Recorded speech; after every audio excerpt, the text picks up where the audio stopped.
Listen, it does not need to be a new year, a new you. It just needs to be a new year, a healthier you. Because sure, okay, they trying to take us down at every front. So get some TLC products and up that metabolism and up that energy and up that immune system, okay, that digestive system. Get that all together with these TLC products right here. And don't forget, okay, sign up for ifyoucanmove.com and become a part of the online gym and shed the pounds, honey. We're starting a new challenge on January 3rd, and I would love to see y'all there. Get the links down below.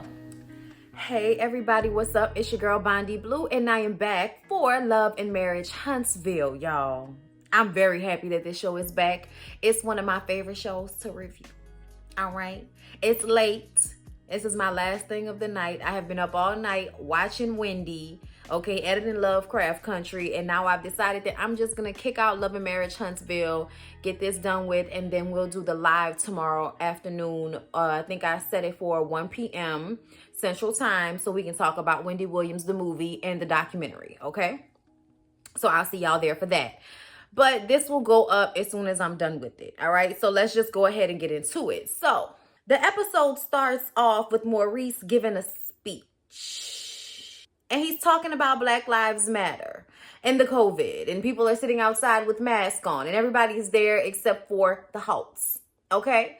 And this whole situation is basically them trying to, I guess, get the comeback group back up and running, but like a second phase where we're helping other, Black businesses get their footing and giving them the knowledge that they otherwise would not get because they are often kept out of the rooms where you learn how to make such decisions in business. I mean, it is what it is at the end of the day. So this is very much appreciated. This energy is appreciated. But at the same time, I don't want to sit through another Black Lives Matter. Oh my God, since COVID, my life has been like I'm over that. So I'm glad that it was only in like the first 5 minutes where we were talking about this. Because honestly, I want to get to the mess. Like, I appreciate the business and the BLM of it all. I do. But I want to get to the mess. That's what I'm here for. Okay? Also, Destiny and LeBaric are there. I feel like Destiny is definitely about to become like the person that brings the cast together. So even though we didn't really like her that much last season, I'm thinking this season she's going to be more likable and probably necessary in the dynamic of the show. So, okay, Destiny, we see you, girl. All right. So Mel is in Atlanta visiting her brother. She's staying with him for a little while, trying to get her head together, girl. All right. Because everything is going down with Martell Hope. She tells her brother that he called himself leaving the house for hours during a pandemic. Everything's closed. Where the hell are you going? We know where he was going, over there to Ariane house to impregnate her. Okay, that's where he was going. And she says she's decided that she's going to go back home and she wants Martell out of the house. And her brother is like, well, let me know if you need help making that happen. Okay, the brother is a teacher, but he looks buff and he's tired of his students asking him, is he pussy or what? Because he letting Martell and his big ass head disrespect his little sister. So the kids are with Martell 24/7 while Melody is in Atlanta. And Martell's mom comes over to visit with him. And I don't know why he thought that his mom would be on his side. Like, I know there are moms out there like that.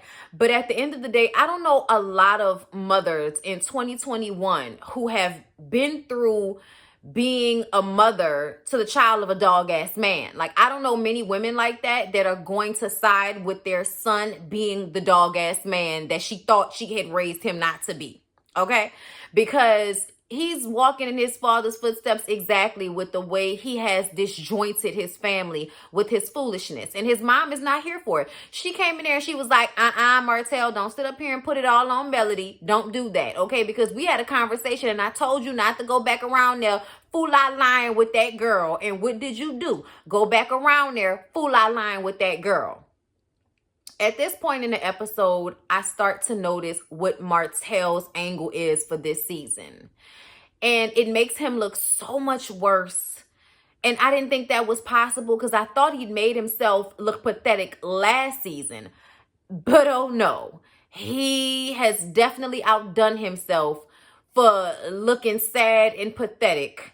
And I was just so angry watching him this entire episode. You cheated on your wife. You had a baby on her. You embarrassed her.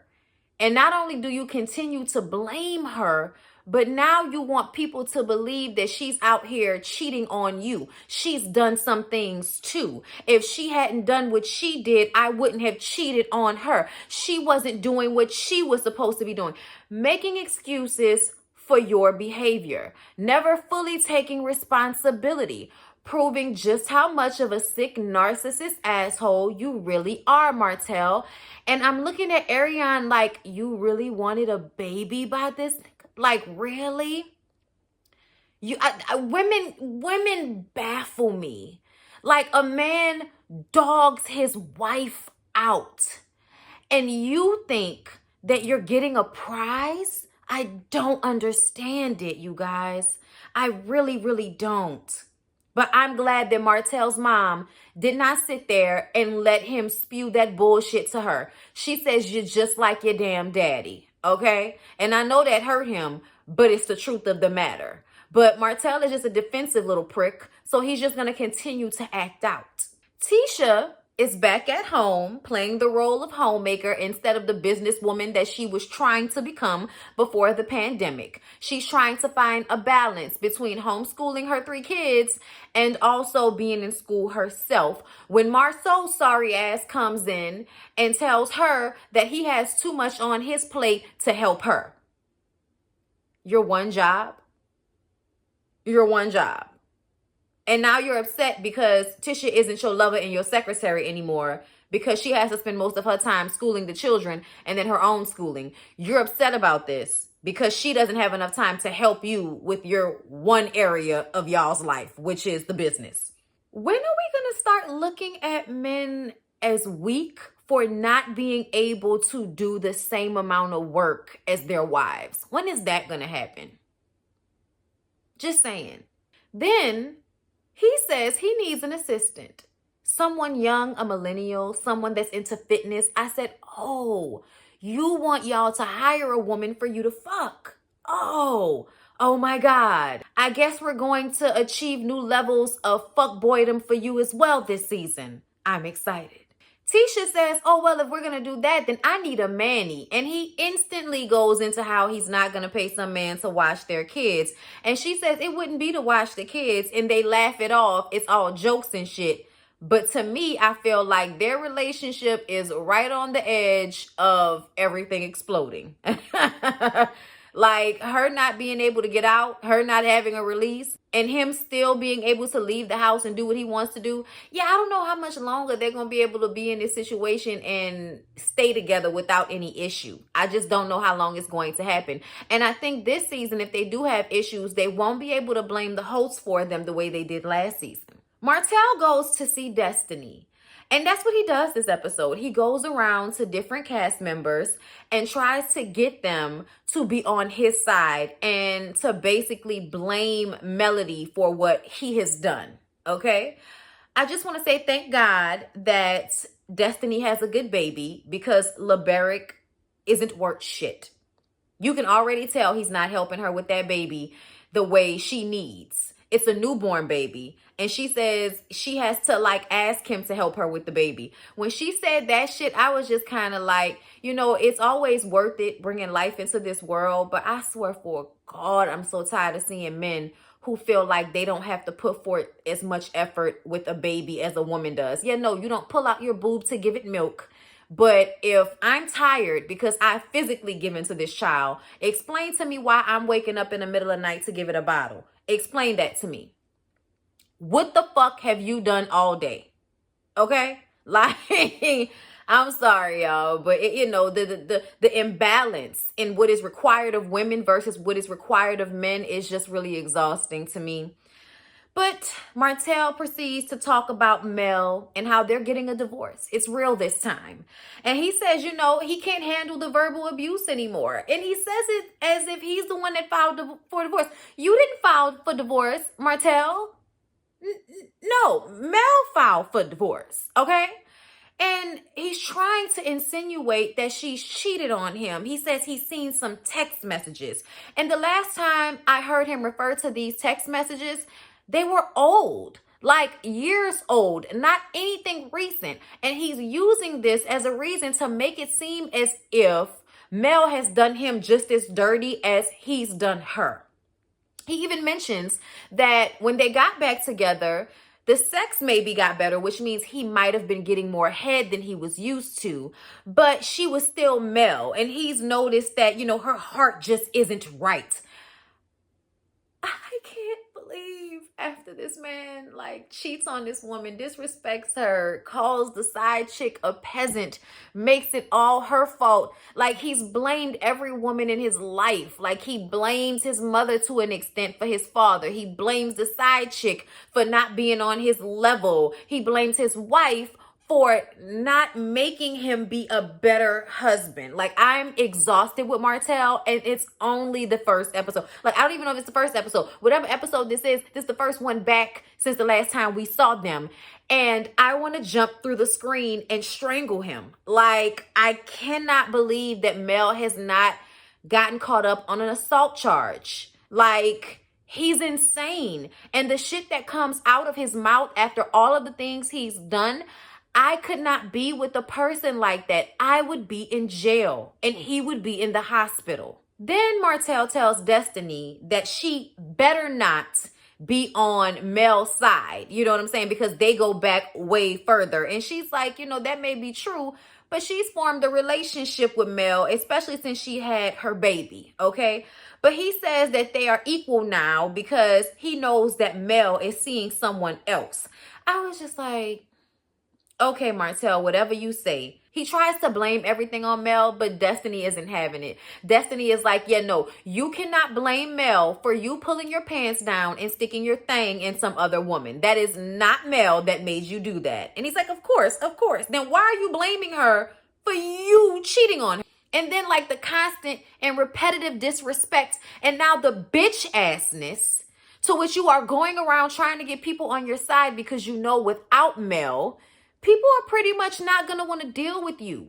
I'm glad Destiny checked his ass because I was just like, the bullshit that is coming out of his mouth, I just cannot.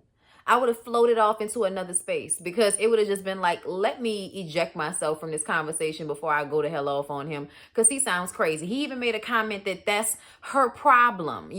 Women don't see their fault in a situation. She's like, my problem. And it was almost like he was letting it slip. Like LeBaric was out here doing exactly the same shit that he was doing. I caught that. I just want to say, did anybody else catch it? Let's move on. Marceau and Letitia are at their business that they're still working on getting open. And they're talking about how Biden picked Harris for VP. And Marceau is like, he would have voted for anybody. This is a great thing. But Letitia is going off about how great this is for women and for young black girls to see that a black woman can be vice president.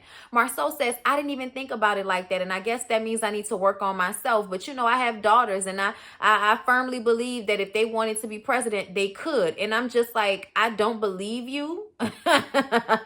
But it's cute that you said that, but I don't believe you. And the fact that you haven't thought about it from that standpoint is amazing to me because a lot of y'all wouldn't vote for Hillary because she was a woman, and look where y'all got us. Just saying. I don't put myself in that because I did not vote for him. So I voted for her, but whatever. Martell comes in. And you can tell they weren't expecting him, okay? It was very weird. The way the cameras were like, oh, what the hell are you doing? Like, oh, y'all didn't get the call sheet.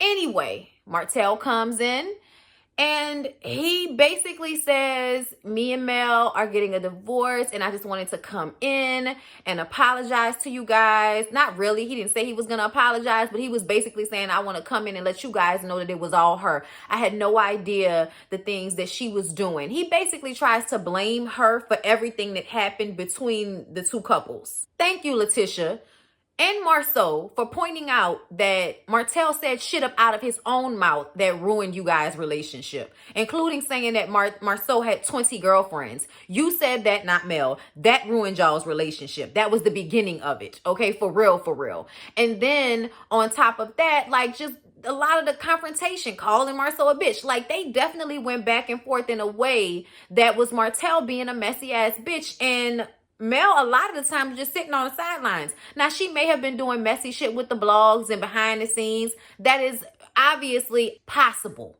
But at the end of the day, I just feel like this is more of him and his bitch assness going around trying to get people to have his back because he knows that he's going to look bad in this divorce. And I believe that he's going to try and get full custody of the children, which I doubt a judge will ever give him, especially after they view any of the footage from this damn reality show. No one should be giving Martell Holt full reign over children, especially girl children. Are you serious? No. I'm sorry. I don't trust you not to mentally scar the girl children with the way you feel about women. Because to me, everything that he does is a sign of his negative feelings towards women. It seems as if Martell couldn't even form the words to give them an apology, but, you know, he's just letting them know that he wants to organically try to fix things. So apologize without apologizing. Okay. So Mel comes back to Huntsville, goes over to Destiny's house to work out, and they talk. They talk about how LeBaric is not helping her much. We know that's going to be a consistent issue throughout the season if they brought it up twice in one episode. And then Destiny says to us in a confessional that she's not going to tell Melody about what Martell said to her about the cheating situation because she doesn't want to stress Mel out even more, which we can all appreciate. Mel says, well, I told Martell he had to move out. I'm coming back home and he needs to find somewhere else to stay. He's the one that cheated. He's the one that did something wrong. And I'm like, I know that's right. So she gets back to the house with the expectation that he's supposed to be leaving and she's supposed to be staying. He has not packed up any of his things. He does not plan to leave. He has an issue with the paperwork. He calls the kids down, okay? He's really on some petty, passive-aggressive bullshit, to be honest. Like, his tone, the little slick shit he's saying. Mel is over it. She's calling him fake. You are fake is I don't know what, Martell. I don't want to deal with this with you. Okay, she wants him to just leave, all right? And he's saying he'll leave the next day, but he has an issue with the paperwork. He doesn't want the kids homeschooled. We're in a fucking pandemic, Martell. What else are you going to do besides homeschool them, sir? Okay? And then he tells her that he's asking for full custody, and then she loses her shit on him.